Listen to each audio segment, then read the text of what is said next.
I can remember when I told my ex-husband I wanted a divorce. It was December 2019, and he was completely shocked, completely caught off guard, like dumbfounded, devastated, everything else. But the month before that, November of 2019, I remember very clearly having yet another talk with him about how unhappy I was. But this particular conversation, he was in his man cave room playing video games, which was like his favorite activity. And I go walking in and I tell him, like, I really want to talk about our marriage. Like, I'm not happy. It feels like we're roommates at this point, and I don't really have a partner, blah, blah, blah. This man was wearing his headphones because he was playing with a friend and they like talked to each other. He didn't even take his headphones off. He just pulled it off his right ear. This is almost 4 years ago now. I can still remember he pulled it off his right ear. And he didn't pause the game or stop playing. He continued to play a video game while his wife was standing in front of him, telling him how unhappy she was in the marriage. And I remember when he said to me something about like marriage being forever and whatever. And I said to him, well, maybe some marriages aren't meant to last.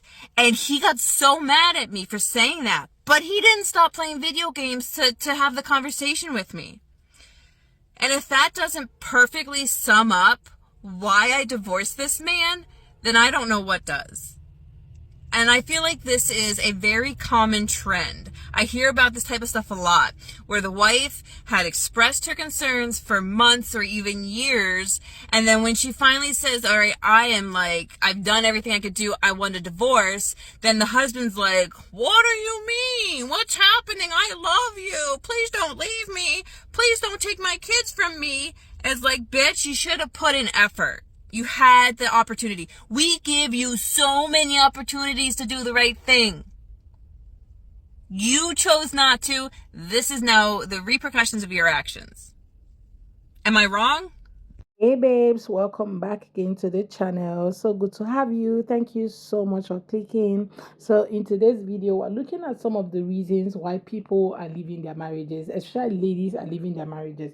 Like this is the some of the weirdest reason why people decide to seek for a divorce. Okay, if you think you have seen some of the worst, okay, let me show you some of the reasons why many babes have decided to quit marriage and become single. Okay, let's go watch out this video, then we'll come back and talk more. My ex-boyfriend withheld intimacy from me, and these are the 4 reasons that he told me as to why he did so. And I do have my phone so I don't forget any of the reasons, but reason number 1 was the fact that I would not give him any children or get off of birth control. This reason made absolutely no sense because when we met, I told him that I would not bear any children until I was married because I did not want to continue the curse that was over my family. So he knew this, he was aware of this. And I asked him, why did you think my tune would change? And he said, well, babe, I thought if you loved me enough, you would give me a baby. Sir, that was never gonna happen. Reason number 2 is that my body produced too much water. If you get what I'm saying, I'm trying to be very demure, very discreet.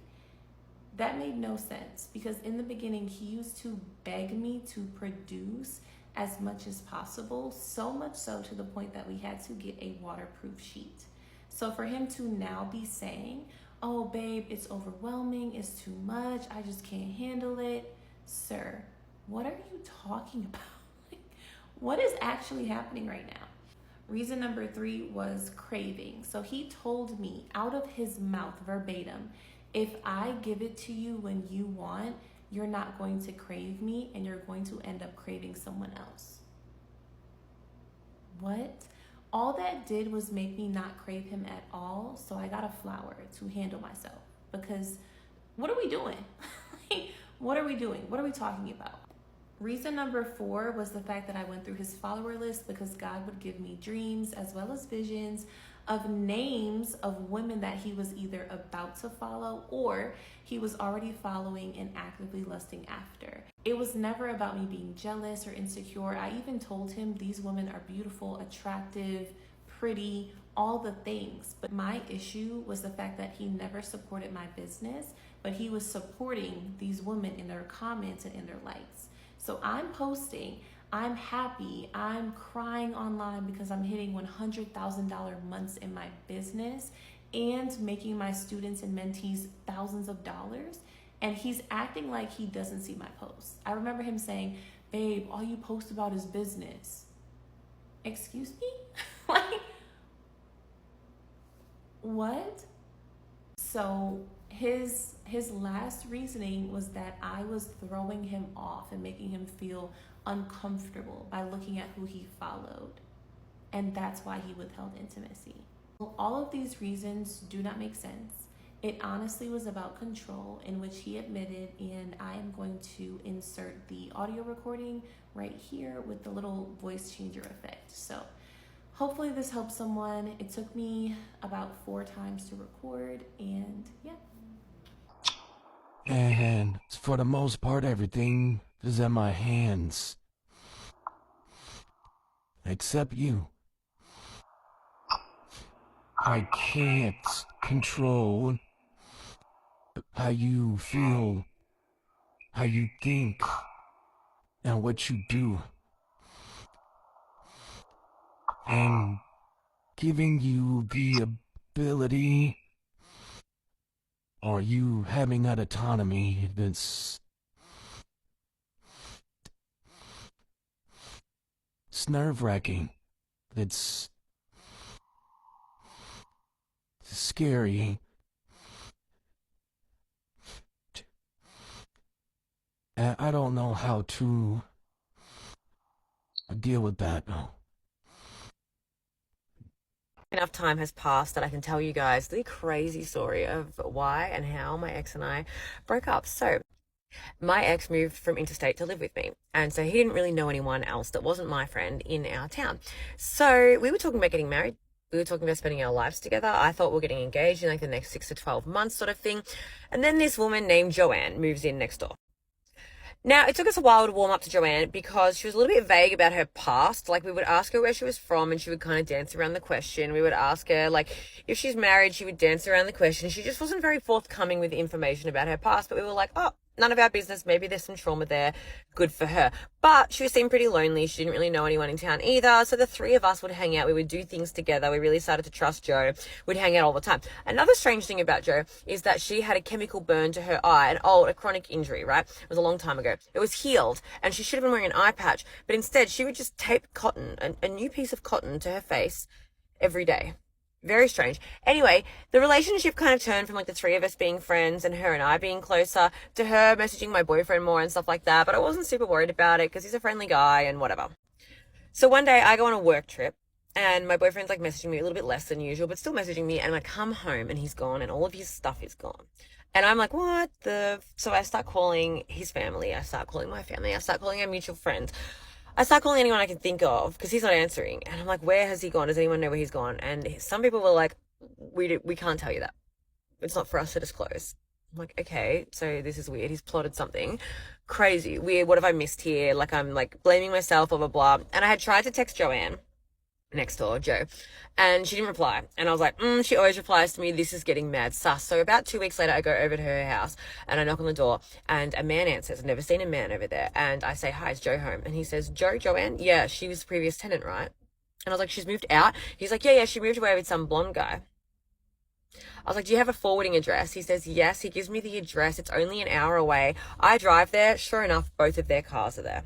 They're living together. They're together now. So I don't know where she come from. I don't know where she go. But if it hadn't been for Cotton Eye Joe, I'd been married a long time ago. This is a reminder that men will often tell on themselves.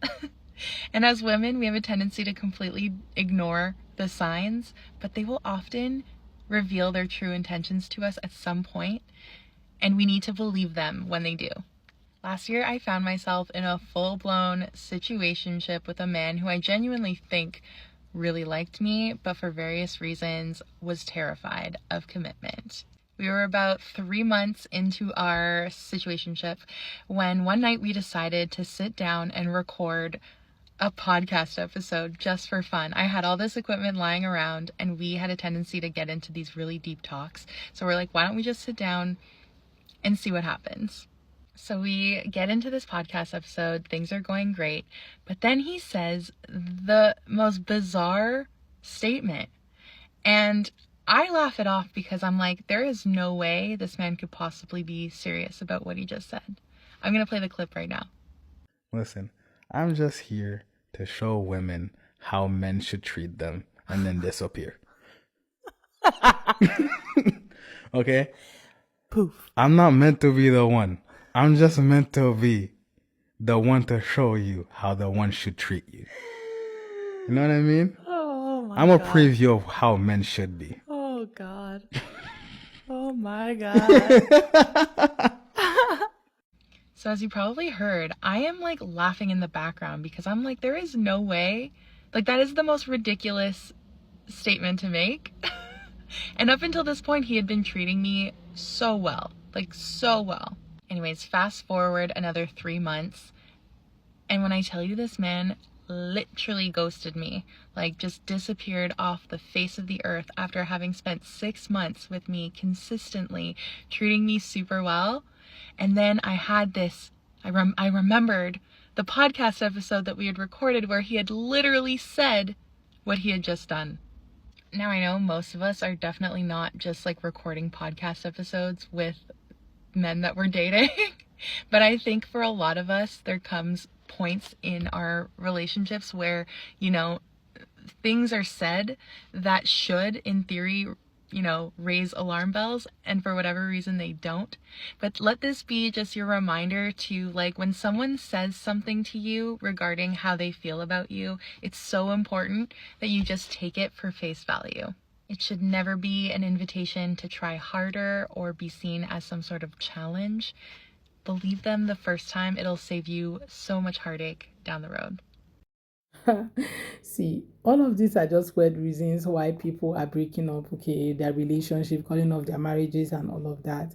And sometimes, if you look at it, some men are actually at fault. Some of them don't care about people's needs, especially their wives' need, their women's need, to understand what they really want. What do they want, in terms of looking at their faces and understand their feelings. It's just so hard for them.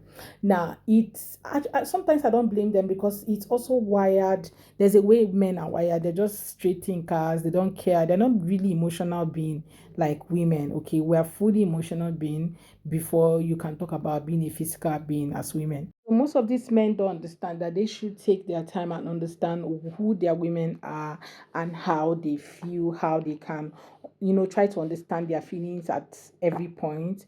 Okay, and this makes them to end their relationship. Imagine the woman saying she was talking to her ex-husband and he was just there, putting his earpod on the other part of his ear and not really looking at her to understand what she meant and what she was saying.